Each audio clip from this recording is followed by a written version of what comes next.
Dear students, this is Dr. Archana Tiwari, Assistant Professor in Business Administration, SPC Government College, Ajmer. Dear students, as in my earlier lecture I have already discussed about the meaning and definition of management, and I think it is clear to you all. Now today we are taking characteristics or the nature of management, or in other words you can say that features of management. It is also one of the important topics of management. Various characteristics can be discussed one by one. In general, if we talk about management, management is a goal-directed process of planning, organizing, directing and controlling activities and using resources of an organization for accomplishing the organizational goals efficiently and effectively in an ever-changing environment. So this is the basic meaning of management. Now coming to the main point, characteristics of management. Number one thing is management is a distinct activity. According to George R. Terry and Franklin, management is widely accepted as a distinct activity. It can be studied, mastered and practiced. It is the most demanding and challenging activity. It converts disorganized resources into useful goods or services. So, the first characteristic is it is a distinct activity. Second is management is a human activity, मानवीय प्रक्रिया है या कार्य है. Management को यदि हम देखें तो ह्यूमन एक्टिविटीज़ को कहा जा सकता है, मानवीय कार्य इसके द्वारा किया जाता है. और management is aided by computers but can not be replaced by the computers. इसी के साथ में it deals with human organisations. It means यह मानवीय संगठनों के साथ में डीलिंग करता है, क्योंकि आप जैसे कि देखते हैं कि एनिमल्स हैं तो they don't have any organisation and hence can not be manage because it is a human activity, that's why it can be managed. Next लेते हम takes place in formal groups, यानी कि औपचारिक समूहों में यह कार्य कर सकता है. Management is the activity that takes in formal groups or organizations. Unorganized groups of persons or mere crowds केवल भीड़ का एक हिस्सा हो सकते हैं. इसी तरह से मैनेजमेंट को हम ये कह सकते हैं कि it is the activity which is for the getting things done through others. दूसरों से कार्य करवाने की यह कला हो सकती है. अलग अलग तरह के जो फंक्शंस होते हैं, planning, organising, directing and controlling, इनके द्वारा दूसरों लोगों से कार्य करवाया जा सकता है. तो इस तरह से हम कह सकते हैं कि मैनेजमेंट वास्तव में क्या दूसरों से कार्य करवाने की कला हो सकती है. साथ ही साथ हम इसको पर्पसफुल एक्टिविटी मानते हैं. Management is always a purposeful activity. उद्देश्यपूर्ण हो सकती है. क्यों हो सकती है? Because it is directed towards accomplishing some objectives. कुछ ना कुछ ऑब्जेक्टिव को प्राप्त करने के लिए इसको किया जाता है. Success of managers is generally measured by the extent to which objectives are achieved. बिना ऑब्जेक्टिव के प्राप्त किए एक मैनेजर को भी आप सक्सेसफुल नहीं मान सकते. इसलिए किसी न किसी कार्य को करने के लिए कोई ना कोई उद्देश्य अवश्य होता है, और मैनेजमेंट ही वह एक उद्देश्य हो सकता है जिसको कि प्राप्त किया जा सकता है. मैनेजमेंट के द्वारा उसको प्राप्त किया जा सकता है. साथ ही साथ हम कह सकते हैं इसमें पर्यावरण का भी ध्यान रखा जाता है. एनवायरनमेंट ओरिएंटेड एक्टिविटी हम इसको मान सकते हैं, because it is a matter of fact that external environment heavily affects the working of every organization. जब बाह्य वातावरण प्रभावित करता है किसी भी संस्था को, तो मैनेजर्स जो कुछ भी कार्य कर रहे हैं उसे पर्यावरण के अनुसार ही करना पड़ता है, और उसी के हिसाब से एक प्रबंधक अपने संस्था का आंतरिक वातावरण को भी तैयार करता है. तो जब मैनेजर कार्य कर रहा है बाह्य वातावरण देख रहा है, पर्यावरण देख रहा है, तो साथ ही साथ इंटरनल एनवायरनमेंट जिसमें कि एम्प्लॉयज़ हो सकते हैं, वर्कर्स हो सकते हैं, वर्किंग कंडीशंस हो सकती हैं, मशीनरीज आ सकते हैं, ये सब इससे प्रभावित हो सकते हैं।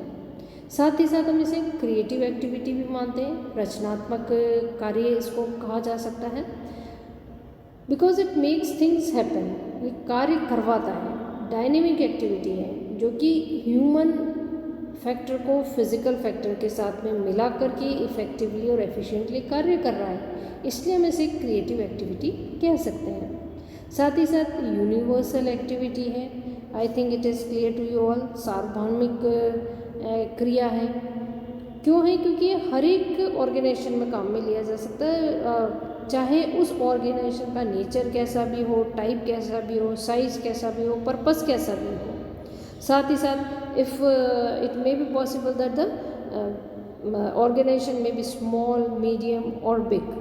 It is performed in all organizations engaged in business, politics, religion, war, etc.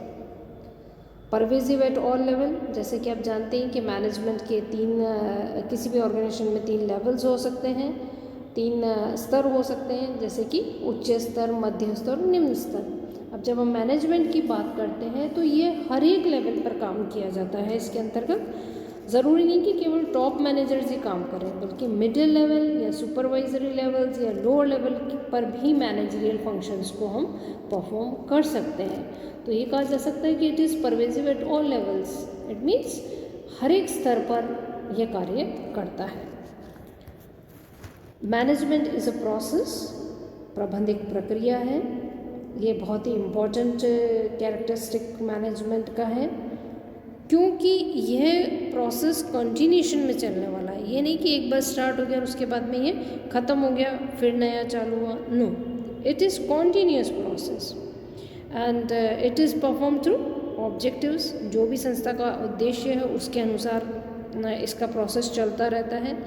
Process में अलग अलग फंक्शंस को हम इंक्लूड कर सकते हैं, जैसे कि planning, organising, directing and controlling. साथ ही साथ इंटीग्रेटेड हो सकता है, इंटर रिलेटेड हो सकता है और कॉन्टीन्यूस प्रोसेस हो सकता है। प्रोसेस की ही बात करें हम तो ये सोशल प्रोसेस भी है, क्योंकि ह्यूमन बीइंग्स के द्वारा किया जा रहा है। डायनेमिक प्रोसेस है, गत्यात्मकता जिसमें की गई है, it means which is changeable according to the changing time, that is dynamic process.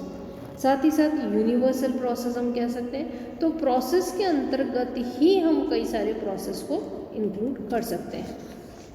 A hierarchical system of authority, यानी कि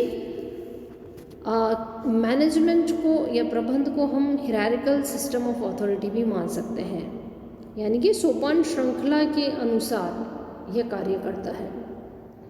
एक लेवल से दूसरे लेवल पर कार्य करने के लिए सुपीरियर सबॉर्डिनेट को आदेश दे सकता है, सबॉर्डिनेट अपने अंडर में काम करने वाले एम्प्लॉय को आदेश दे सकता है।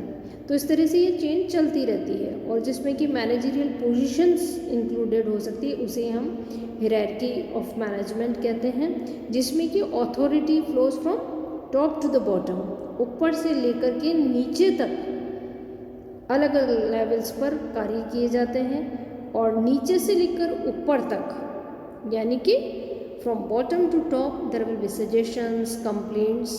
तो इसे हम हायरार्की ऑफ अथॉरिटी कह सकते हैं।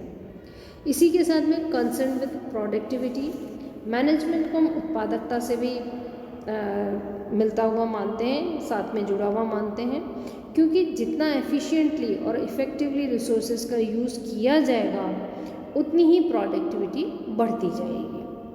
साथ ही साथ मैनेजमेंट को हम एक आर्ट और साइंस का कॉम्बिनेशन भी मानते हैं, कला और विज्ञान का संयुक्त रूप यह हो सकता है, क्योंकि इसमें ज़्यादातर पार्ट आर्ट का होता है। 80% हम इसको आर्ट मान सकते हैं, जबकि 20% इसको हम साइंस मान सकते हैं। यह इसलिए मान सकते हैं क्योंकि application of knowledge and skill is essential for managing the affairs of any organisation, and it is science because it is founded upon systematic body of knowledge and principles developed by scientific analysis। तो जो management के principles हैं वह principles भी यहाँ लागू किए जा सकते हैं, लेकिन वह हम ये कह सकते हैं कि मैनेजमेंट एक शुद्ध विज्ञान न होकर के एक अशुद्ध विज्ञान है, प्योर साइंस ना होकर के इम्प्योर साइंस का नाम हम इसमें ले सकते हैं। साथ ही साथ मल्टी डिसिप्लिनरी है, ये अलग अलग विषयों से संबंधित है। As a matter of fact management is interdisciplinary and multidisciplinary discipline because its many concepts, principles and theories are founded upon the knowledge of other disciplines. These disciplines include economics, sociology, anthropology, mathematics, psychology, etc. तो ये कह सकते हैं कि multi disciplinary अलग अलग विषयों से भी संबंधित हो सकता है। तो ये मैनेजमेंट की आज हमने कुछ कैरेक्टरिस्टिक्स देखी हैं। हमारा नेक्स्ट लेक्चर रहेगा नेचर ऑफ मैनेजमेंट पर बेस्ड।